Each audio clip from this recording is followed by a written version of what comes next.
ناممکن بھی ممکن ہو جاتا ہے جب کوئی ہاتھ اٹھا کر اللہ تعالیٰ سے مانگتا ہے۔ جو انسان یہ سمجھتا ہے کہ اللہ جو کرتا ہے وہ ہمارے لیے بہتر ہوتا ہے، وہ کمال کا ایمان رکھتا ہے۔ زندگی سوچ سمجھ کر گزارو، کیونکہ جو آج مٹی کے اوپر کرو گے کل مٹی کے نیچے اس کا حساب بھی دینا پڑے گا۔ سہنے والوں کو اگر صبر آ جائے تو کہنے والوں کی اوقات دو کوڑی کی رہ جاتی ہے۔ جو کام تمہارے لیے مشکل ہو، تم اس پر قدرت نہ رکھتے ہو تو اس کی ذمہ داری اپنے سر کبھی نہ لو۔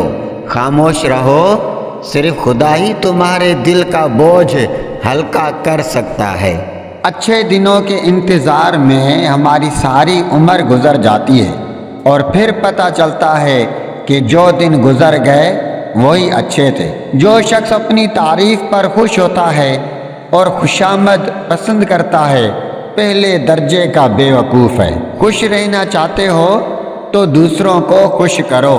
موتی اگر کیچڑ میں گر جائے تو بھی قیمتی ہے، اور گرد آسمان پر چڑھ جائے تو بھی بے قیمت ہے۔ اگر تیری کوشش سے کوئی بہتر بات سامنے آئے تو اس کو اللہ تعالیٰ کی توفیق سے سمجھ، نہ کہ اپنی کوشش سے۔ جو آدمی اچھے وقتوں میں بھلائی نہیں کرتا وہ برے وقتوں میں دکھ اٹھاتا ہے۔ جتنے دن زندہ رہو اسے غنیمت سمجھو، اور اس سے پہلے کہ لوگ تمہیں مردہ کہیں نیکی کر جاؤ۔ عقل مند بولنے سے پہلے سوچتا ہے، احمق بولنے کے بعد سوچتا ہے کہ کیا کہہ گیا ہوں۔ اللہ پر گمان نہیں، یقین رکھو تمہیں بہتر نہیں بہترین ملے گا۔ اگر تم چاہتے ہو کہ لوگ تمہاری تعریف کریں تو نیک کام کرو۔ سردار بننا چاہتے ہو تو حرکت و عمل، جد و جہد کو اپنا معمول بناؤ۔ اپنی تعریف زیادہ کرنا